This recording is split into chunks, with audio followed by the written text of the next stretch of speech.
Jack Dorsey, the CEO of Twitter, is an offensive man. He's very offensive. People are digging up old tweets of hate speech and marginalizing marginalized people. And here we have the story. This is from NDTV. I have no idea what this website is, but I did see this on Twitter. Extremely irresponsible. Twitter CEO promotes Myanmar and faces criticism. Twitter users accused him of promoting Myanmar as a tourist destination and ignoring the plight of the Muslim Rohingya minority. You have run afoul of the identitarian left, Jack, your own tribe. What will you do? Actually, I'll say this. I do believe that Jack Dorsey is an identitarian regressive, but I also know he follows a lot of people who are not. So it seems to me like I think Jack tries to do better, tries to branch out, because he knows full well that his platform is screwed up and heavily biased. Look, Twitter, all these other companies, Patreon, for instance, they live in a religious, dogmatic world. And I'll tell you this right now, I know for a fact that those individuals, they run these companies, they work, they'll say, oh, no, we don't, because they don't realize it. They are in this creepy, weird religion. It's non-theistic, and they don't realize it. They really don't. But look at their terms of service. Patreon says bad words are bad, you'll be banned. Okay, well, most people believe in free speech. They do. But Patreon's rules are strictly ideological. And it's a tiny fringe minority that holds these views. Look at Twitter. Misgendering and dead naming is banned. Personally, I think you shouldn't misgender or dead name people. I understand that. I'm willing to respect these people. But I also know you can't compel people to speech. So I, as an individual, assume responsibility and will do what I can to try and be respectful to people who make requests of me that are reasonable. But I fully understand other people are under no obligation to do so. Well, Mr. Dorsey, look what you've done now. He posted this tweet. Myanmar is an absolutely beautiful country. The people are full of joy and the food is amazing. I visited the cities of Yangon, Mandalay, and Bagan. We visited and meditated at many monasteries around the world. Well, the problem is that there is a Muslim minority that is being oppressed to an extreme degree. The story says, Twitter's chief executive Jack Dorsey, who faces a lawsuit for hurting Hindu sentiments during his visit to India in November, is now facing criticism for promoting Myanmar as a tourist destination, despite widespread allegations of human rights abuses in the country. In a series of tweets, Dorsey said that he had traveled to northern Myanmar in November for a meditation retreat. The people are full of joy. We read that part. Here's the thing. You know what? I want and encourage this. By all means, go after Jack Dorsey, insult him for posting pretty pictures from his travels, please. At some point, Jack will have to realize that he's pissed off his own side. And what happens is something rather simple. On my main channel today, this is kind of like an offshoot of that. I talked about the dystopian future that we are living in. It's getting worse, it is. But let's talk about economics for a second. You have the world, right? There's this great meme, it's like a comic. And it talks about how at some point on the world, we built fences around us. And over time, our territory grew and that fence got bigger. And then eventually it wrapped around the whole planet. And now the fence is actually just keeping it a little bit of green. Like humans have taken over the planet. And instead of having walls to keep animals out, we have tiny walls to keep animals in. Think about that for a second. Let me explain the economics of this. You have, let's say, 100 people. They all agree, these are the good things we do, these are the bad things we don't do. Eventually, a tiny minority of people starts making demands. We should remove those people over there because they said a bad word. So the 100 people then say to these 2 people, you're removed. Now the group is 98 people and 2 people are removed from the economy. They can't buy things, they can't make money. They're unpersoned, like we've seen of Alex Jones and others. Eventually, they start making demands of other people. And the amount of people who are actually active in your economy start shrinking because you're pushing the others out. Well, Jack Dorsey is still here. But eventually, they're going to say, get rid of Jack Dorsey too. What then happens? Well, that 100 people eventually starts kicking out everybody until all that's left is the 2 extremist identitarian social justice warriors. When you have removed everyone but the other 98, what do those 98 people do? They carry on without you, and you have walled yourself in away from the rest of the functioning world. This will eventually happen. I don't know what it's called, but it's at 51%. Once you remove 51% of individuals from your economy, then you are the one removed because they are the bulk of the economy. If Jack Dorsey does something that's offensive and they attack him for it, eventually he's going to step through the flames and be on the other side and say, you know what, maybe we shouldn't ban all this stuff because they're doing it to him now. Let's keep reading. This led to widespread criticism, with some accusing him of ignoring the plight of the Muslim Rohingya minority. In 2017, Myanmar's military launched a violent crackdown after Rohingya militants carried out attacks on several police posts. Thousands of people were killed, and human rights organizations said the army has burned land and committed arbitrary killings, and other words I can't say. Assaults against women.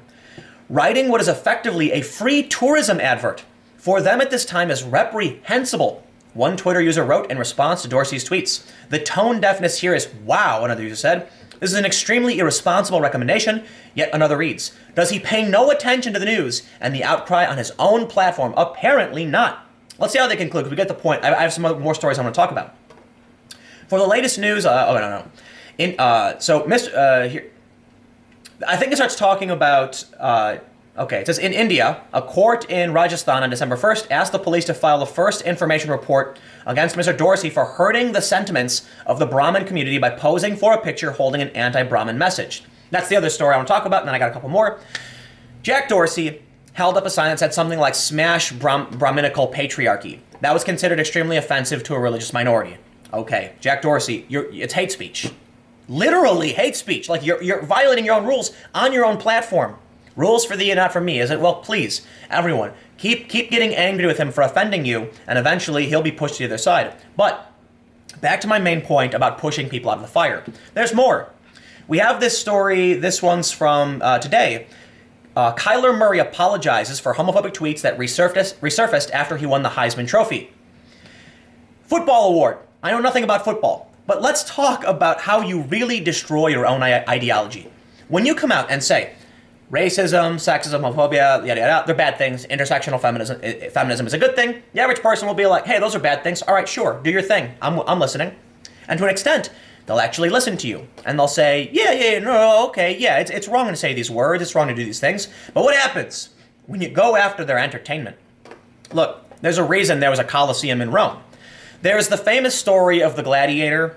There's the movie The Gladiator, and then they also did this in Justice League, where basically the society was collapsing, people were starving, so instead of dealing with their problems, they would hold great games to distract the population. Why? Football, sports, entertainment is extremely important, otherwise people are no longer distracted and get angry about other things.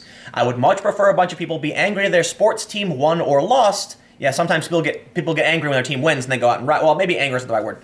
I'd rather that people are angry over their sports team losing than they're angry politically and go out and destroy, the world and their country and whatever. It's like, be angry about, direct your real anger and frustrations, project it onto things that are less relevant.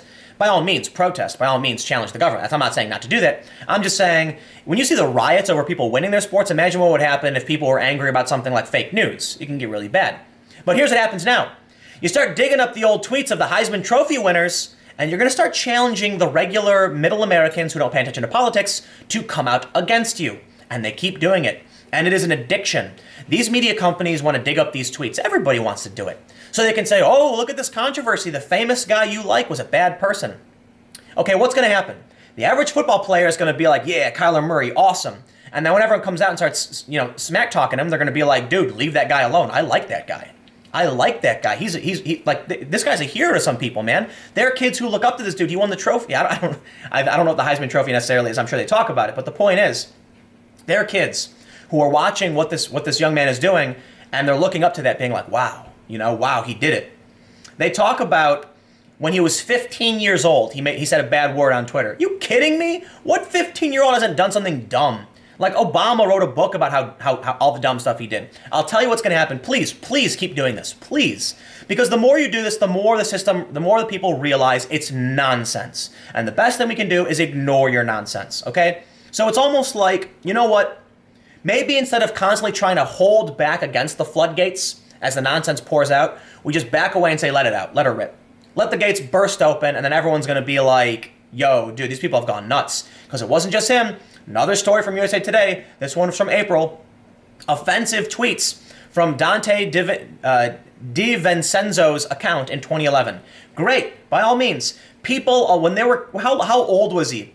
He was 14 years old. 14 years old, and he said a bad word on Twitter, so they dig it up and they smear him. Come on, man, dude, that's ridiculous. Kids say dumb things all the time. Kids do dumb things. It's why we have juvie and separate from prison. It's why when you're charged as a minor, it's less severe, because we recognize that kids are trying to learn and figure the world out, and they say and do dumb things. But you know what? We talked about this. We did for years. We said, man, isn't it going to be funny when kids today grow up and their Twitter histories and their Facebook history becomes public? And here it is. So these hardcore identitarian activists on the left who don't like these things are now reaping the rewards of the utter nonsense, tsunami.